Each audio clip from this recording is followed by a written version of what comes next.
Yeah. I'm not gonna lie, rather had fun. We can rip it. So where did Zane just ask you? Where are you right now? Yeah, I'm in Atlanta. I'm at home right now. Okay. Yeah. Are you so are you officially retired from tennis? I mean, after that mixed Uh, doubles run, I feel like, there's a little left of the tank. yeah, no, that's it. That was it for me. I was happy to go out kind of like that. I've been asked quite a bit, like if that was it, and no, that was it for me. It was too stressful. It was way more stressful than I remember it being. So I enjoyed it, and that was fun. Wait, what do you mean by stressful? Just that tournament in Yeah, particular? yeah, that tournament, like everything, maybe because it was my last one, but like everything around it, like the long days, the playing, the anticipation to play, like somewhat of pressure to like hold up and not look bad. It just felt like a bit. Yeah. Did you feel like you soaked it all in at the very last time, or do you? Yeah, like walk me through the going into your very last pro tennis tournament and something that's been a huge part of your entire life. Yeah, no, I soaked it in. I took all the things I could take from my locker, the name tag, like everything. So I got the most. I ate all the good food I wanted to eat at the Open. I really enjoy the kind of the meal prep they do there is like everything that you could possibly want. So I enjoyed that. I really emptied my credential out every day. Saw the people I wanted to see. Went to the courts. Went to all the not parties, but like the events that went on.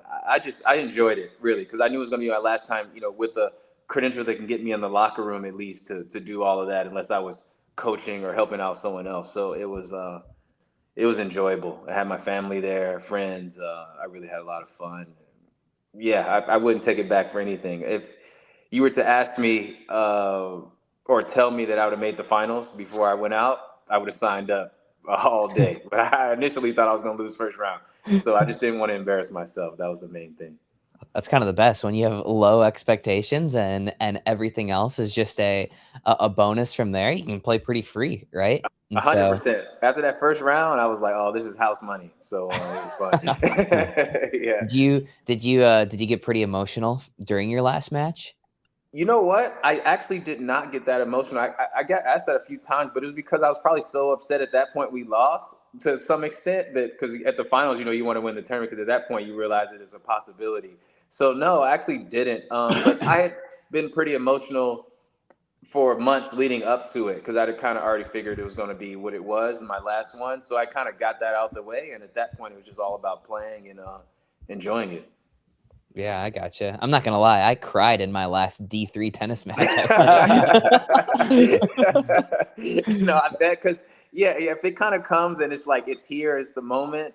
But it was like, you know what? If I probably got whooped up in the first round, I probably would have. To be fair, but since it went so far, it was like, oh, this is cool, and I can still play. So it was a good feeling. Yeah. Dude, it was wild seeing you a week before going to the US Open and you're playing a pickleball tournament. I'm like, aren't you going to the US Open in a week? And you're like, yeah, I'll go hit a couple balls, next week. that was Bristol, wasn't it? Yeah, Yeah, that was that's Bristol. You're in the yeah. middle of nowhere, Tennessee, and a week later you got your first round at the US Open. Yeah, that was interesting.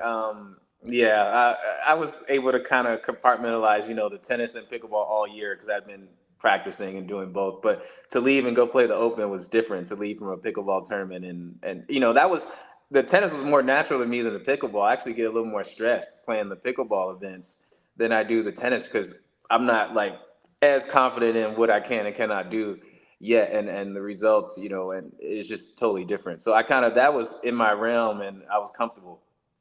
Did you see our Instagram post where we put up a news graphic like pro pickleball player makes final of US Open?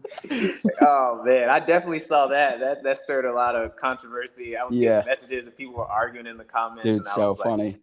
Yeah, I because bet. people think it's like dead serious. It's like we know what we're doing.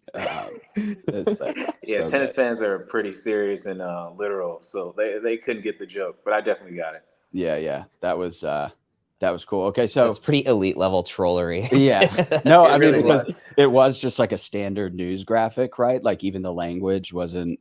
I think maybe there was like a hint of this is kind of sarcastic, but most people didn't pick up on it. When you're walking around the US Open, and like people know now that you're kind of doing this pickleball run, are people bringing that up to you? And then generally in like the locker rooms, like behind the scenes, the tennis players, are they talking about pickleball at all? Like even if they're just shitting on it? 100%. Actually, I got Okay. a ton of comments. Like as soon as I walk in, right, it's like, "Oh, is this racket a little too big for you?" It's a bunch of those type of things. You've been swing that lately, like, "Oh, this court a little big." You've been practicing. It was a ton of that. Like top players, like they were coming at, but they've been following it, which is very, very interesting. Like they're asking me, like, "Oh, what do you rank now? Like, how is it?" They're really, really curious about the whole deal. Like, I had a talk with John McEnroe about it before the semis of like mixed. He was up there warming up, and I'm warming up for my match, and he's asking me about it. And you have Sloane Stevens and Francis Tiafoe, and you got all these guys, Rajiv Ram. Like these guys are like one in the world in doubles, and they're just asking about the pickleball and like what is it like. Coaches are asking me about paddles and how different it is, and they just don't know. And it's really a curiosity thing for them. And I think, and a lot of them have tried it. To be fair, I ask them, and they're like, "Yeah, I've been out there." They don't want to admit it, but I think they like it. We'll clip that and put that out there for the tennis fans. They'll love that one. Are any of them like genuinely curious? Like, hey, what's the money like? Like, should I make a run at this? Should I do it too? Oh, they 100%. Like, yeah, definitely the money part because they want to know what's the draw. Like, what is why are you doing it? So for them, they've hearing a bunch of different stories from a lot of different people, and then you get articles about what some of the players are making. So they're definitely looking. It's a different lifestyle, and I think when you play tennis and you do it so long, and then you see something else that's different, but in your mind similar, you're really curious about it. Yeah. Would you say it's more chill to be a pro pickleball player than it is pro tennis? Oh, yeah, 100%. Yeah, I mean, just the fact that the travel is way easier. I can stay in the States. I can leave a day before, pull up to the tournament, practice and then play. It's totally different from, the guys are in Shanghai right now. So, where they're going to have to travel like 4 or 5 days ahead of Yeah. time just to be there 2 days ahead of time to get ready. So it's just different. And yeah, it's a lot more chill, a lot more welcoming and fun, I would say. Okay. It's What are the main differences between making money as a pickleball player and making money as a tennis player? Like, what's the hierarchy of like appearance fees, salary, sponsorships, the other like clinics, maybe events that you're showing up to, and like how do those differ between tennis and pickleball? That's an interesting question. It depends on where you are kind of in tennis and I guess pickleball as well. But tennis, if you really only making good money if you're like top 100. To be fair, on the men's side, um, if you're not that, you know what? I was talking to Travis Rittmeyer about this and um and Brooke Buckner as well, and it's really interesting because if you're not like top 50, I would say a lot of the pickleball players are making more than them on a yearly basis, to be fair. Yeah, I'm sure Because Travis knows a bunch about losing a lot of money in tennis. So he's a perfect reference to chat with about that. that's comedy. I won't tell him I laughed at that. But it's because you have your coach, you have a trainer, you're traveling across the world, you have to pay all those kind of expenses yourself. Whereas pickleball, I mean, like you kind of get some help from sponsors. You getting a salary, so it's kind of like guaranteed. You kind of know what you're pulling up for. Where in tennis, you're pulling up for the first round, but that's it. That could just cover your expenses only, and or not if you have a team with you. So it's like a total different dynamic. Now at the higher levels of tennis, it's totally different. It's not comparable as far as what some of the guys are making, but at that like right outside top 100 to below, I would say pickleball players have a pretty good life in comparison to the stress and not having to worry about, you know, you can only get what you eat, what you kill. You know, you kind of know what's going on. Okay, so Donald was talking about how he found Proton. It fit his game, and he hasn't looked back since. I also play with Proton. Other pros are Andre Daescu, Megan Dazan, and I think the question is like, have you actually tried one of these things yet? I think the recurring theme is if you pick up one of these and you play with it, it's going to be hard to go back to any other paddle.